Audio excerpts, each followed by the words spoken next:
يا مساء الفل والجمال عليكم، يلا بينا بقى علشان نكمل الجزء التاني لسبب تسمية أحياء مصر وشوارع مصر بهذا الاسم.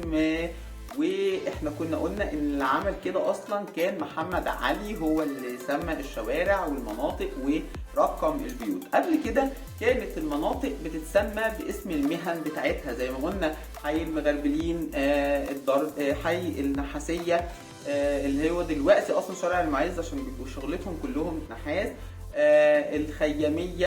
فكانوا اهل المنطقه واهل المهنه دي بيسموا المنطقه على اسم المهنه بتاعتهم، وطبعا كانت بتتوارثها الاجيال لان كل واحد كان عايز ابنه يطلع يشتغل نفس المهنه، فتفضل المهنه يعني مستمره والشوارع والمناطق زي ما هي باساميها. لما جه بقى محمد علي زي ما قلنا هو اللي غير الكلام دون، لانه كانت بتحصل مشاكل برضو بسبب الحاجات دي. ف رقم البيوت وسمى الشوارع، وبقت الشوارع بتتسمى يا اما ليها اصل وقصه تاريخيه يا اما مجامله لناس تانيين، بالذات الاشخاص. يعني لو في شوارع متسميه على اسم اشخاص، زي مثلا شارع عبد العزيز. شارع عبد العزيز كان السلطان عبد العزيز السلطان العثماني في زياره لمصر، والخديوي اسماعيل حب ان هو يعني يجامله ويتودد ليه، تمام، فسمى الشارع ده كله باسمه شارع عبد العزيز. تمام. عندنا بقى القصص بقى اللي ورا كل منطقه او كل شارع. يعني مثلا عندنا ضرب البرابره. ضرب البرابره نسبه الى البربر اللي جم من المغرب او من السودان، وكانوا بيتسموا بالفقر الشديد، تمام، وكانوا بيعملوا في البلاط الملكي او عند الاغوات، وكانوا بيسكنوا في المنطقه دي اللي هي اتسمت بقى على اسمهم بضرب البرابره.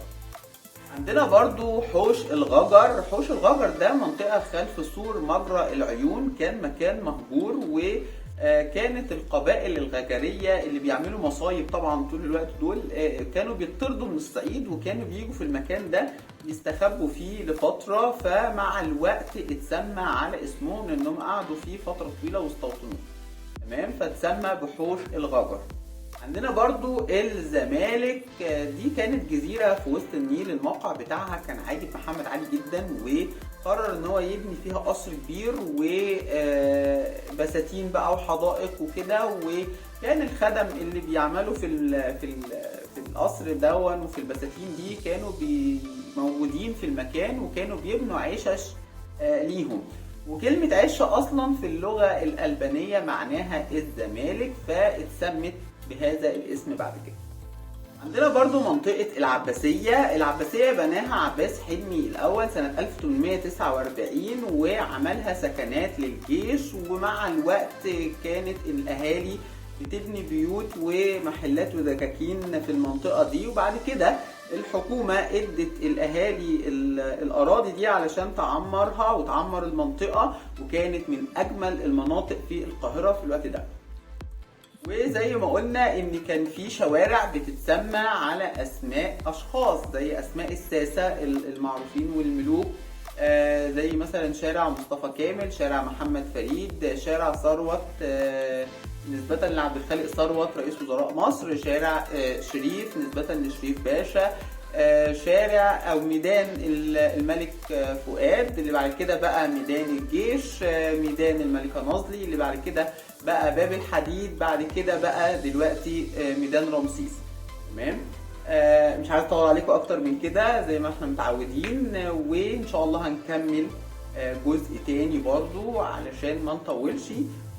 يا رب يكون الفيديو عجبكم، ويا رب اكون خفيف كده وقدرت افيدكم بالمعلومه.